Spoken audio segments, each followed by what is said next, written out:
people are today still obsessed with tape and why they will always be, and also why in the past tape was something that people, considered we don't need this anymore as soon as digital came around. And a lot of guys who worked back then, I've heard tons of interviews of people saying they don't miss tape at all. I want to kind of tie this whole thing together so everyone can understand, in my opinion, what makes the most sense about this whole thing, right? See, tape was a unique thing. Depending on how hard you hit it, just like a compressor, depending on how hard you hit the tape, it would react differently. Depending on how long you waited to play back the tape, it would sound differently. Depending on the kind of tape it was, it would react and sound differently. Depending on how fast it was run, it would react and sound different. Depending on how hard you hit it, it would react and sound differently. So because we're getting into the realm of many, many, many variables, that's the world we're living in now as you start to understand what tape is, that put the focus on in the right place. When you're making music, I think more people should realize this than actually do. But when you're making music, we don't ever really know what is going to be great. We could think something sounds great. We could write something we think is catchy, and everybody hates it. Nobody appreciates it. And it winds up being something everybody loves, and vice versa. You could write something that you think is the best thing ever, everybody hates. So you never really understand what's going to work because there's too many variables, just like with tape. Because it's alive, the thing you're writing. What you're writing down is a living, breathing thing that either when people hear it, they connect with and they feel something and makes them emotionally connected to it. And they got to hear it again because it tickles something in here, or it doesn't. Now, the thing with tape is there's too many variables, just like with writing a song, that you could never really predict exactly how things were going to turn out. That makes it more special. It also puts emphasis on the fact that what we're doing here is really harnessing magic. We're harnessing the intangible. We're not mathematicians. As a result, what we're doing might not always be able to be recreated the same way again. That then in turn puts the focus onto, do we have the magic? Is it worth recording over it because we don't? Or do we keep it and move on and say it's great enough? It takes it off of this total perfectionist mindset of let's edit every single thing. Let's fix every single thing. That's where the focus is today, whether you realize it or not. Because what don't we have today? We don't have the variables of it's different every time and out of our control. Nowadays, anybody with a laptop can open that project up today, tomorrow, 2 weeks from now, 2 years from now. So where's the deadline? Where's the target date of this must be finished? Where's the concept of if we wait around with this too long, it's not even going to sound good in a couple of years. Like this tape we got to keep the tape stored properly or we're going to lose it. Like where's the impetus of let's get this thing done? And also where's the impetus of we have to move on to something else. So we got to get this off the desk. We got to make sure we're happy with it now, which translate that. What does that really mean? It means happy enough with it now. No one's ever 1,000% happy with anything. But in today's world where you can make tweaks from today until freaking, till never more, you're going to sit there and tweak and tweak and tweak. You're never going to be totally happy ever. But you think one day you're going to just magically wake up and open your session and be happy after you've made the 35th version of that song. That's not how it works. And if you had the mindset of the guys who had no choice but to be happy enough with it to be able to call anything done, if you had that mindset, you would apply that to your work today and you would get more done. You'd be happier with your work. You'd be learning more because you're getting more done. And you also wouldn't have this backlog in your head of all these processes. Like on a computer, if you were running 85 programs at the same time, your computer can't work right. Well, neither can you because you never really cleaned out all the cache in here with all this nonsense that's all running in the background. All these things you're going to eventually get back to. What makes you think that your brain is operating at its fullest potential? It's not. because you haven't cleaned out all the nonsense. So whenever I hear somebody, talk about how they're really happy that something came along where when they record something, I heard Bob Clearmountain say this. He said, it was so nice to finally be able to record something and then have it sound exactly the same, as soon as it was recorded, rather than we recorded something and the tape ate it and made it sound, way different than we expected and roll so much less top end. It sounds so different. Like the guys coming from that era that say that, people totally misinterpret what they're really saying. It's not all surface value what they're saying. They learned how to work properly. So because they learned how to work properly, they're never going to work the way you guys do, where you make a million tweaks and you coming from it from a digital only, ever background. They know when it's good enough. They're aware of what magic means. They know when they make, automation moves, they look at it like that was the best performance I could do. They don't make 1,000 different ones of it. They're just happier more quickly because they're looking for that magic. And when they get most of the magic, they're good. They don't need to get they're not so focused on every single word and every single S sound and every single, drum hit being on the grid and every single guitar, being perfectly on the downbeat with the bass. They're not focused on that stuff.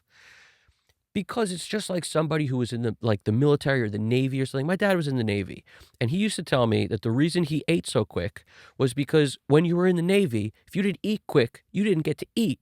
So everybody had to eat fast, and it wasn't about taking a long time. It was about throwing the food down. You don't lose that just because you leave that area and now you're in the real world. You don't all of a sudden forget what it was like to not be able to just take your sweet time.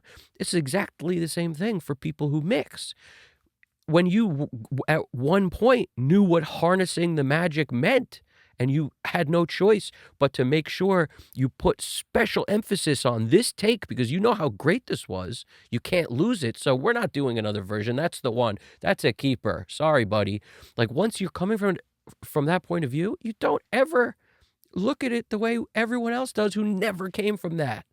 So I'm very passionate about this because to me, someone who's never really worked on tape like myself, I have actually recorded something to tape once, but I was the musician. I wasn't the person working on the tape. I didn't have the gear, the rig. Like I wasn't the guy mixing. I wasn't the guy engineering. So I look at it like I've never really used tape. Okay, so when I think about it, to me, I think about it in the same way I would think about using like a hybrid workflow or, something with some faders. I've used a couple, like, really, my first thing I ever tried summing on was basically this Allen and Heath mixer 16 channel type deal that was, I was able to feed everything into it and sort of feel what it was like to move faders and get a performance, but there was no automation at all. Then later, when I started using the 5060, it has the ability to, on 4 different faders, you can do what you want, no automation at all. But just the ability to move things a little bit, I understand full well what it's like to feel like you captured some magic by pushing maybe a little harder somewhere than in another place, and you're never going to be able to do it exactly the same way again. So I look at the versions I make differently than someone who thinks they can always make another version with this one thing changed and everything else the same. And what I think should happen, because I know the most of the people who listen to videos like this are engineers, most of us, because we are the ones that are the most fascinated by this sort of thing. So engineers of all levels, hear me, okay? It's important that we, as a unit, we tell our people that we work with this kind of a thing. You have to tell them stuff like the mix is a performance.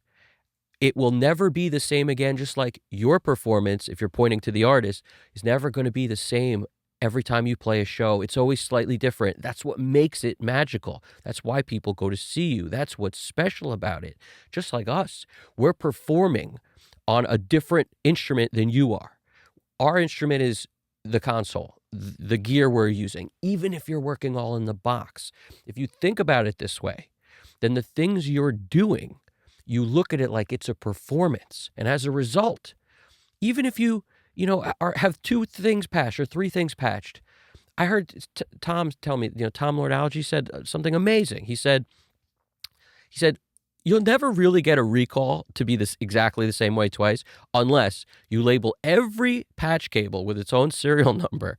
Because even if I know what order things are patched, without the cables being exactly the same cables I used when I did the original mix, you're never going to get it to be exactly the same. And that should tell you so much right there. It's anybody who does recalls should realize you may lose some magic to gain something else that you want. And guess what? When you make music that's alive, like we do here, that's what you're going to have to get used to. Now, some people may say that, there's plenty of guys who mix in the box who won't have to say that. Yes, there are, okay, a lot of guys mix in the box who can say that, but that's not the point. If you make yourself indispensable because the way you make things sound is the way somebody wants their stuff to sound, then they will understand that how you work is how you work. There's a reason why Vance Powell can mix the way he does, because people who want to work with Vance want his sound, so they'll work with him and whatever that means. And if he tells them, hey, it's never going to be exactly the same way. If you want me to make these couple tweaks, it'll be a little different, because 2 weeks went by and, it's just how it is. It's now going to be different. They're going to listen. They're going to go with that. So what I'm saying is it's up to us to almost educate the artist a little bit.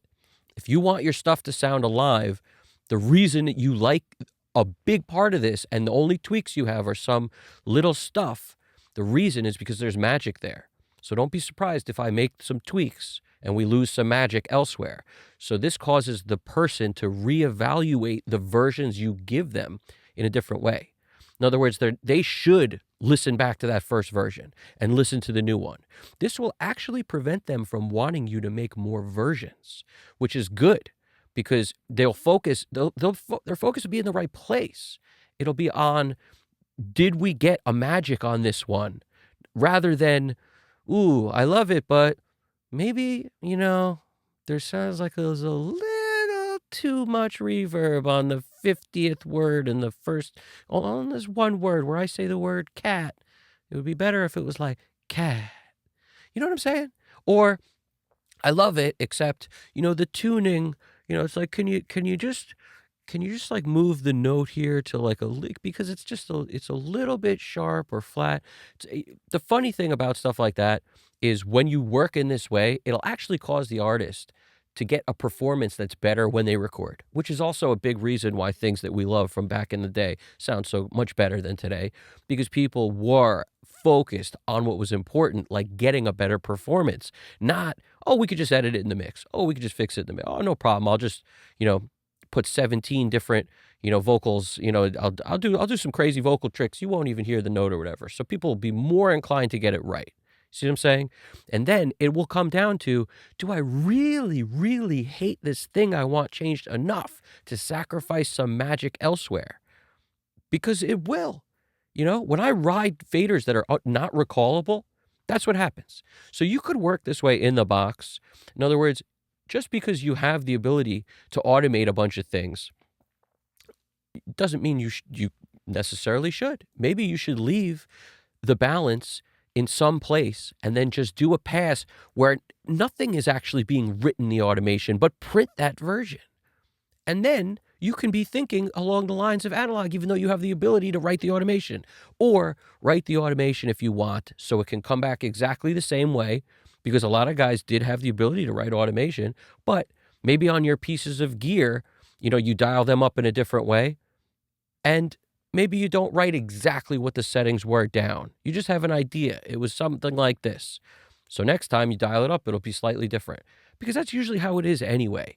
Depending on the time of day that Andrew Sheps printed a mix through his Neve desk, the mix would sound different. So the magic is it cannot be recreated again exactly the same way. There's a magic. People will start to get this the more engineers like us talk about it. And I'm telling you, the people that mix all in the box that can make 1,000 tweaks, let them do that.